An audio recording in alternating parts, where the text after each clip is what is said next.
Welcome to Unpacked, an open-minded podcast taking a clinical, not political approach to helping pet parents around the world. I'm Sailor Jerri, certified dog trainer, virtual dog training revolutionary, owner of Tulsa Pack Athletics, and creator of the open-minded approach. And I'm Mattison, her friend, certified dog trainer and behavior consultant. Together, we have nearly 3 decades of experience in behavioral dog training. We've been working with real dogs and the humans who love them to create solutions to problematic behaviors that feel too big for them to tackle on their own. For Season 3 of Unpacked, we're doing something a little different. We're bringing you live unpacking sessions. Get ready to be a fly on the wall of our very first conversation with brand new guests. You'll hear us dig into a new case and offer mindset shifts and immediate strategies. Often the hardest part of moving forward with your dog is knowing what the best next step is to take. And we feel strongly that this episode format will help us get to the heart of things faster and bring you the lessons that will actually change your life with your dog. All of our guests receive free virtual training with our interns, so expect to hear more about these cases as they unfold throughout the year. If you're ready to learn from real behavior cases, settle in with us and unpack. Today, we're welcoming Emma to the show to talk about her 2 rescue dogs, Bounty and Galaxy. Both were adopted at a young age, Bounty at just 2 months and Galaxy at 4 months. From the very beginning, Bounty showed signs of insecurity and was pretty uncomfortable with handling. Over time, Emma worked really hard to build trust with him, made a ton of progress. At one point, she couldn't even touch his ears, and now their bond allows her to do that. However, Bounty still reacts to bikers and runners and trucks and other dogs, and Emma finds it difficult to focus on his training while managing both dogs out on walks. Galaxy, on the other hand, isn't reactive like Bounty, but tends to be more fearful in general. Emma, thank you so much for joining us today. I know you've been putting in a lot of work with both of the dogs. Can you share how things have been going recently and where you're hoping to see things progress more? First of all, thank you so much for this amazing opportunity. I can't wait to dive in both my dogs. Everything is spot on. That is the case from the beginning. We have put a lot of work and we've gotten to the point where our dogs are used to lots of change. So at the moment, we have just relocated to a new country. So we are three months into our new country. And I just feel like now is the time to focus more.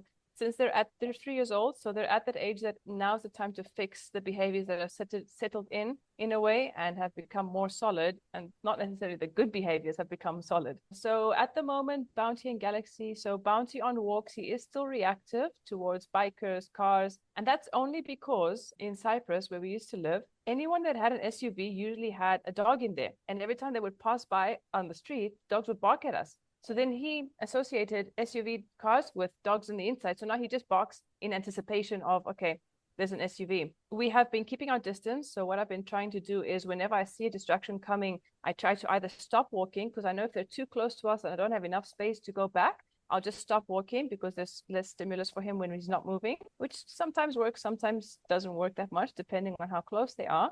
But yeah, I just keep him away from the distractions or keep him at a distance, looking at the distraction. Hopefully he will become more familiar with it and settle down. I have tried treats in the past, so getting his attention when there's a distraction, which is okay. He still does it, but you still get to the point where I don't always have treats with me. And depending on how stimulated he is, he might not react to the treats. So that's Bounty in a nutshell, which as I was starting to say, he's been like this since the beginning. So when he was a puppy, and the reason why he became reactive, I think, yes, he had it in him, but one of his very first memories with me is me taking him to the vet. And when we went to the vet, the first vet, she was amazing. She played with him, she eased it in, she gave him his vaccine, he was fine. The second time we went, and now this is a 3-month-old puppy sitting in my lap, and there was this lady next to us in the sitting room, the waiting room, and she was like, "Oh, what a lovely dog. Can I pat him?" I was like, "Yeah, okay, sure." So she's busy petting him, which is fine. And then all of a sudden, she decides to grab him without asking me. So she puts her 2 hands on my puppy and he snaps at her. I've never seen a puppy so young snap. So he snapped and I was like, "Oh, shit, we're going to have problems when he grows older." And then to make matters even worse, we go into the vet. It was a male, different person, had no patience at all, and he just handled him like he was a piece of meat. And he was squeaking and crying, and so he's been terrified of vets ever since that interaction. Things have happened that have made his fears worse, and I feel like I'm at that point where treats are not working. I can't always distract him, and if, for example, Galaxy is hyper about something, she doesn't react to something, but if she sees a cat, she's just going to get excited. She'll trigger him, so he goes on a rant. And Galaxy, even though she's not reactive, I don't know, she's like bipolar. She's fearless in some situations. Like if you take her off the leash, she'll disappear. She will go as far as she can go. But on the other hand, she might be scared in the house if there's a bucket of laundry, for example. She might be scared to pass around the bucket of laundry.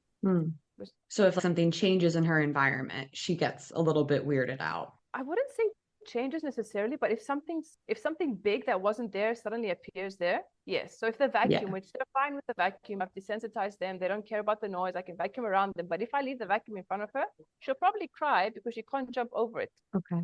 So new things are also scary for her. Yes. Yeah. Okay. What country have you relocated to? We're in Kuwait now. Okay. And how would you describe the environment and the triggers as opposed to when you were in Cyprus? How are they similar or different? Times 10. Oh, no. Yeah, because there's a lot of traffic. There's a lot of people. Oh, and there's even a worse scenario here because the people are not used to interacting with animals, so they don't know how to interact with them. And in Cyprus, we had dogs barking at us from the window. That's fine. But here we have people sticking their heads out of the cars and barking at the dogs. Oh, gosh, no. The kids are even worse. So I don't trust my dogs around kids because the kids, as soon as Bounty senses the kids, their fear, he will lunge. He will lunge at a child. Galaxy doesn't care. Bounty, on the other hand, there are times where kids have tried to approach and I've been able to tell them, okay, slow down, let my dog come to you. And if he comes to you, just don't move. Just be there until you see that he's relaxed. And we start off nicely. However, once the kid gets scared, he senses it immediately, and then I'll have to pull him back because he lunges forward. And then the kid gets scared, and then it's a whole merry-go-round. We got attacked by 3 German Shepherd dogs. Bounty, and this is one of the reasons why he's now reactive towards dogs also. And you'd think that he'd be reactive towards smaller or bigger dogs, because it was big dogs, but he's reactive to any dog, any male dog. He won't let them get close. And on the other hand, he tries to pick a fight with the older dogs. So if he sees a bigger dog on the other side of the street, he will try to lunge towards the big dog, even though I know he's doing it out of fear. What were you going to ask, Mattison? I was going to ask about which of the triggers seems to impact him and also you the most of all of those, or is it equal? And what's the frequency here, right? Is he getting triggered like once a week, once a day, every time he leaves the house, 10 times he leaves the house? What's the situation? He said, here I am. Yeah, he's obsessed. He'll just wait for me everywhere. I would say that he gets triggered on a daily basis on the walk. More with my husband, less with me, because I guess my husband and I have different styles. So I have more patience to keep him away from the trigger, wait for it to pass, keep my distance, which my husband doesn't really have that patience. So he'll just pass by and then he will lunge. So I would say he definitely does it on a daily basis, once or twice, maybe 3 times per walk, depending on how close the trigger is. And by trigger, it's worse with delivery bikes, motorbikes, and people that are passing like close to us, mostly men. Like he'll smell a woman, but the men I'm like 99% he's going to lunge. So I just have to stop, keep my distance, wait for the guy to pass, and we'll carry on. And it's not like he'll bite, but he will lunge and just, if he catches him, he'll nibble. He'll try to nibble because he's tiny. He's never actually bitten anybody or shown any other aggressiveness beyond the time when he's scared. And I can see that because he's scared, he reacts like this. I have something to say, but I wanted to wait to see if you had anything, Mattison. I have another question, but it can wait. No, go ahead. I was going to ask if you could describe for us, Emma, a little bit more about just the training that you've done leading up to those moments when you're experiencing the triggers, and also what that looks like in that moment, like in as much detail as you can offer us. Okay, so when I'm with both of them, like I said, the only thing I can do is, let's say, for example, I'm walking in the street and I can see that there's a huge truck coming. I'll go as far left as I can, close to the wall, close to the pavement, and I'll stop in my tracks and I will let him I will let him look at the truck. Because if I don't let him look at the truck and it catches him by surprise, he will lunge just because he hears the noise and close to it. Yeah. During our walks, I try to find not too crowded places, but crowded enough to have enough things going on. Maybe like the ambulance is passing, or lots of cars, or lots of bikes, and we'll sit on the grass or on the bench or whatever, and we'll just sit and we'll watch. So from a distance, we're fine, but I haven't managed to be able to get closer. So I haven't managed to, because from the grass to the pavement to the street, there's not that much distance. So yeah, we're fine on the pavement when there's cars in the main street, let's say. But if we're on a side road, there's nowhere I can go further to create more distance between us. I've stopped taking treats with us. So I'm just he's calm on the leash. So if I just sit down in a public place, he will sit down with me and he will watch everything go by. As long as something doesn't come within 3 meters, let's say, from us, we're okay. But closer than that, I haven't managed to, also because I don't have anybody that I don't know that can help me desensitize him towards strangers, towards bikes, towards whatever the case might be. And also here we have too many cats, which they're getting used to the cats now. So I'm not reacting to cats anymore. And also I know that they feel my fear. So I know that when I'm stressed about something, they can sense that. So I try to also not change my pace, not change the way my tone of voice, not to excite them even more. And today, actually, on our walk, we managed to walk past 2 cats without having them lunge towards them. They were at a safe distance, like 6 meters, but nonetheless, they usually do try. But on the way back, there were like, I don't know, 10 other more cats, and they did try to get towards 1 or 2 of the cats. I guess it's still a win. We didn't react to 2 cats, which was something big. Yeah. Has anyone explained ever to you, let me think how I want to ask that. Do you understand the difference between training and management? Has anybody ever really had that conversation with you? It would be very common. The common answer would be no. So I'm not trying to bait you into anything. Most people, I don't think, understand it. But if you do, tell me. In my opinion, from what I think that I've gathered along my research, I think that I've been doing management, I think, not training with them. Okay. I'm just doing that in the situation when it arises, and I don't know how to prepare for that situation before it arises in order to manage the situation when it does. Okay. I also noticed that you said he's obsessed with you. He is obsessed with me. There's an interesting dynamic going on there to me this isn't a judgment phase. I think people should live with their animals the way that they want that works for them. But like for you to be in the middle of conversation and him to crawl up on your lap and stand and you to just, it tells me something. Do you see what I'm saying? And again, it's not a judgment, but it tells me that things like that happen. And then they're just like, does he do that a lot? Does he cross a personal boundary and interject onto you a lot when you're at home? I wouldn't say he does it a lot, but he will do it because we're away from home for 8 hours. When I do come home and he hasn't been for long, like he will attach to me, close to me, but then he'll sit close to me for 5 minutes. He doesn't like cuddling. He's not a very affectionate in terms of like Galaxy. As soon as I'm on the couch, she'll come and lie on my legs and she won't move for the rest of the night.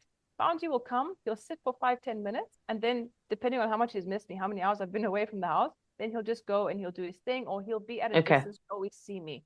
But yeah, he does. How often do you do this? Like a video call on your computer on your sofa?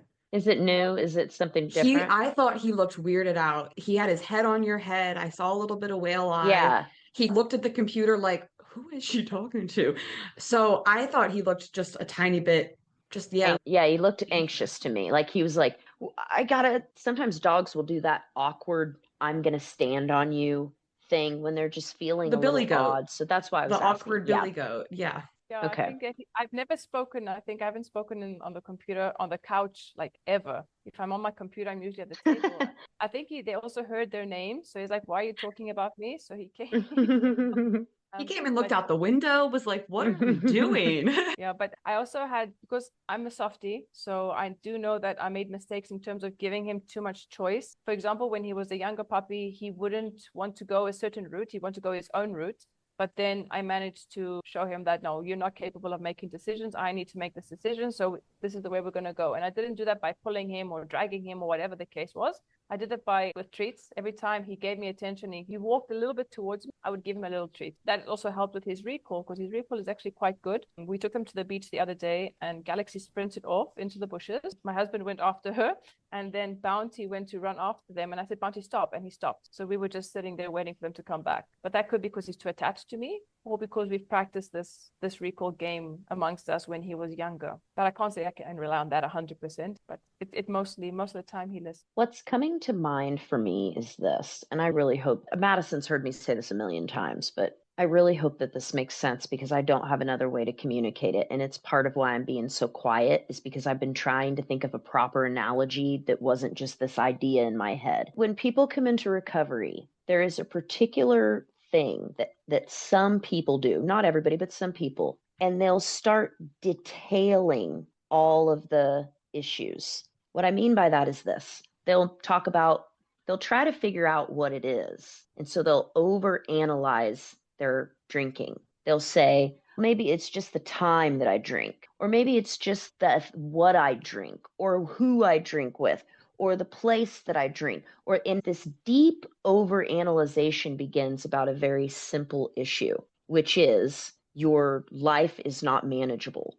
It's out of control. That's the core issue. And no matter how much we try to dissect whether whether whiskey makes you more drunk than tequila, or you shouldn't drink wine, or I can only have it, none of it is ever going to matter. And that's the analogy that I was thinking of when you were talking about all this, because it's all so specific, and it will drive you crazy with a dog if you do that. It doesn't matter if it's men. It doesn't matter if it's every third Tuesday, it only happens this time and this time.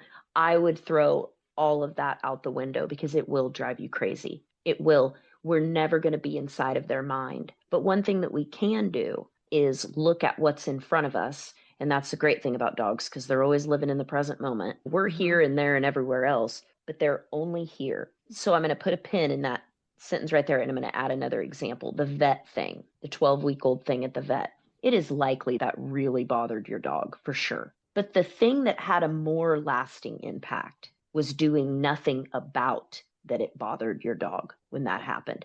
That is far greater of a contributor than that lady doing that briefly, or that vet manhandling a little bit. Those things are unpleasant. And there is such a thing as a single incident trauma, that a dog has one experience and it's really hard for them. But when they're that young, it generally isn't that. It's because after that happened, nothing was really done about how the dog felt. And it was like, oh, the dog's afraid of the vet now.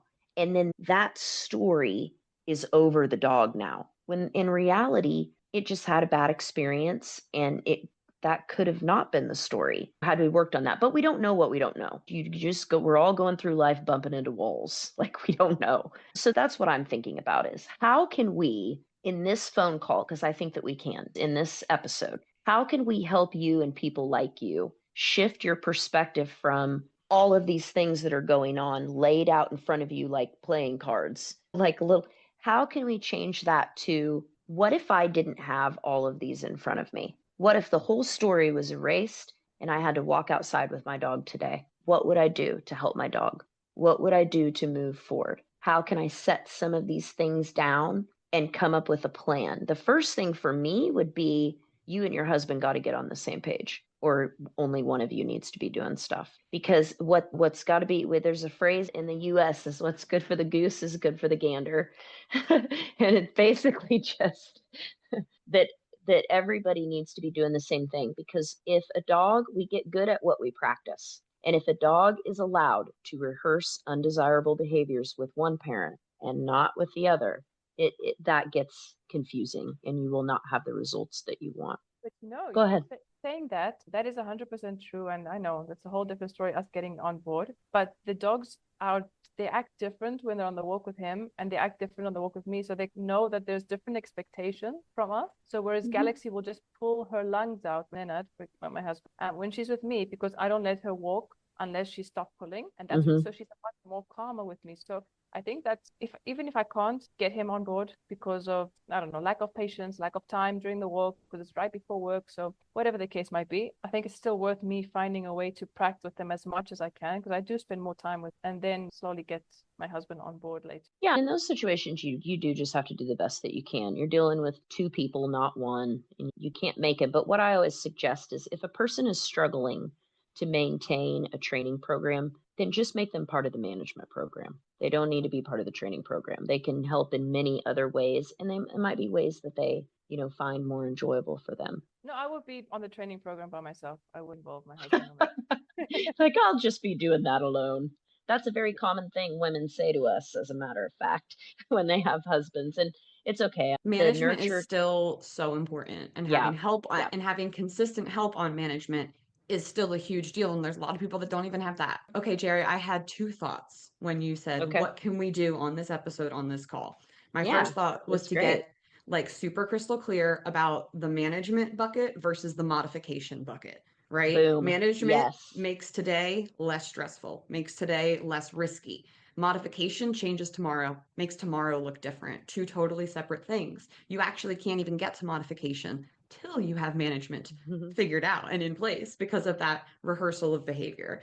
So the modification. Now, here's the other thought I had, which is I'm so glad that you phrased it in the way that you did, Jerri, to strip away all of these details, because as soon as you said that, it was like I saw, okay, if you strip all of those details away, then the first couple steps are the same no matter what. And then, yes, the path can and will diverge after that. Fear-based reactivity versus excitement-based versus a genetic thing versus all kinds of different stuff.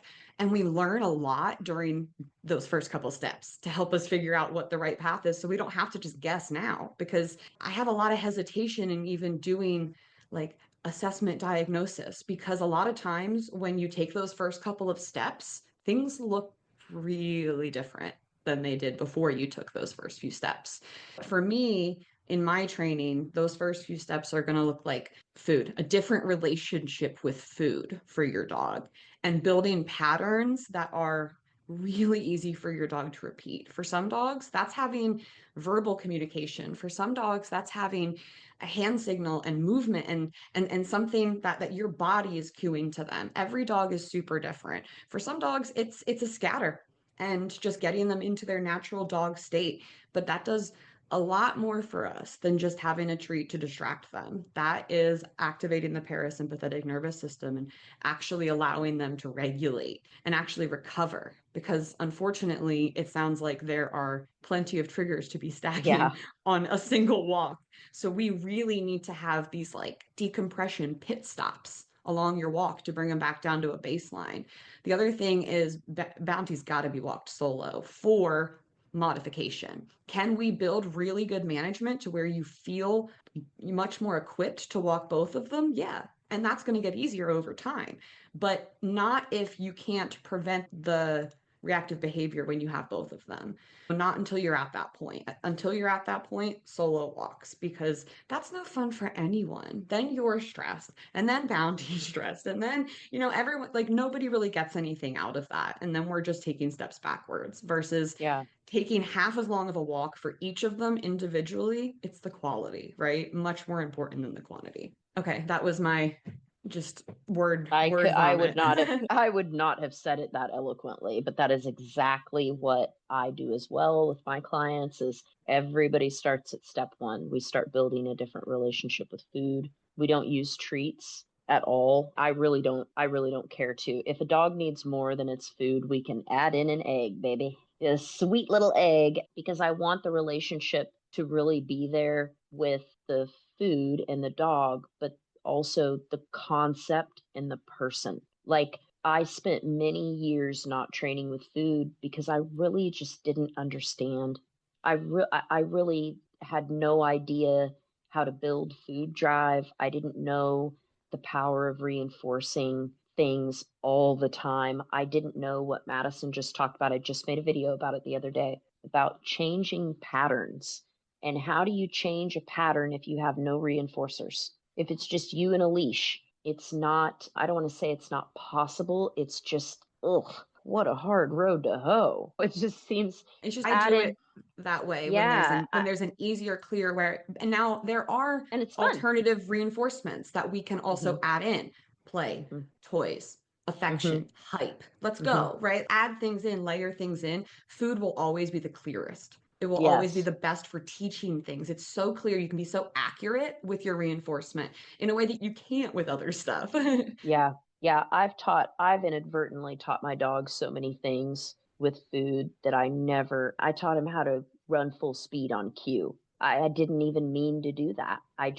I saw this moment in the process of how we work with food that he would get really pleased with himself and excited. And so I would start to make this sound. And eventually and I would have never discovered some of the better things about his personality without food. Because you get an American bully going in on a toy, and you're going to see approximately one side of their personality. And it's fun, but it's not as multidimensional to me as what I've been able to unlock with simply, literally just these couple little skills with food. Like, it's all I do. And I do want to quickly just say, or I guess ask and get a little bit of information on their breeds. They look like little herding mixes, little, possibly spaniels, can't tell. You'd never guess what their mom is. Their mom is a mini pinscher. Oh, with what? Okay. Would never have guessed. We don't know. Wow. Don't They're know. awfully big. How did she have puppies? How did she have puppies from a big dog? She had 8 puppies, and 3 of the puppies were like Bounty and Galaxy. So they've got a lot of fur and they're big and they look like a spaniel / there's a breed. I don't know if you have it in the US. It's called Kokoni. So Koni. If you Google it, you'll see their face. So I think that the father might have been a Kokoni.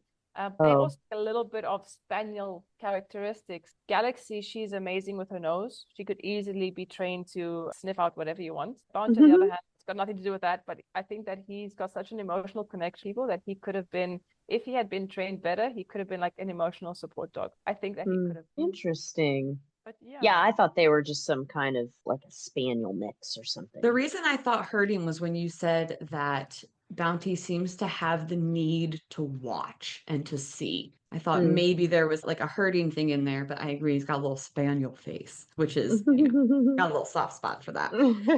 What are your questions, Emma, of what are these first few steps? We talked earlier, and I will ask again, if you are interested in doing some virtual training with one of our interns to help get these first few steps locked in. I think 100,000%. It's exactly what you guys said. Like, I have overanalyzed everything and I'm picking on details, and the problem is, it's just the problem. Like, where it comes out, how it comes out doesn't matter. And because I ran out of knowledge on how to deal with the problem, I think that I just fixated on all these small things. And then because it got to the point where I was so overwhelmed, I was like, okay, I can't do anything else. I'm leaving it to the universe to help me out. And then you guys emailed me, which is amazing. Ooh, spoken like a true alcoholic. Just kidding. That's my example.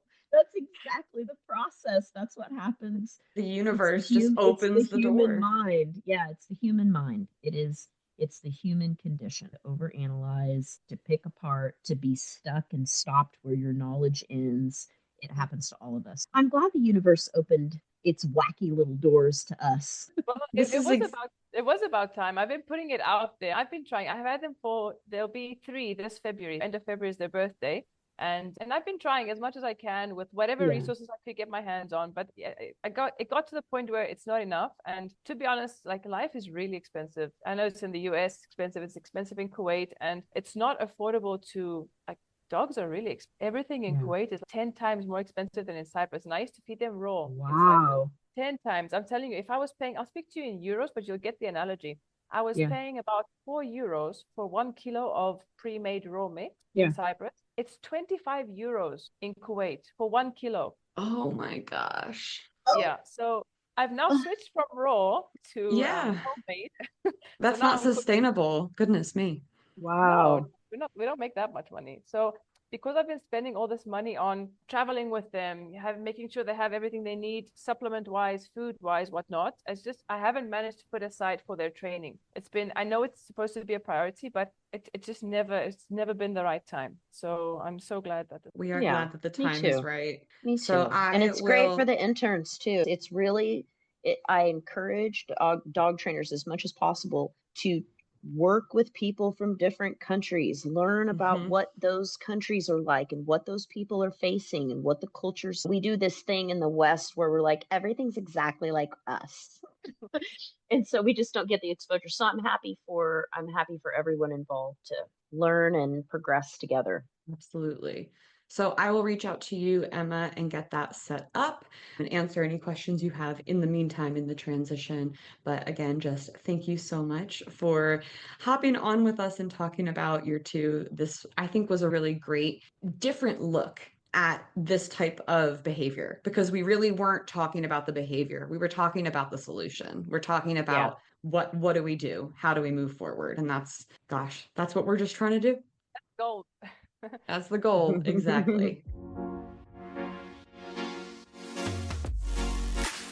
Unpacked was created by Jerri Sheriff and Mattison Simpson, edited and produced by Josh Wasta under the supervision of Straight Up Dog Talk LLC and Emily Breslin. If you are enjoying this podcast, follow or subscribe to be sure you don't miss an episode, and leave us a review on your favorite podcast platform. Looking for more honest and relatable dog content? Check out our sister podcast, Straight Up Dog Talk. See you next time.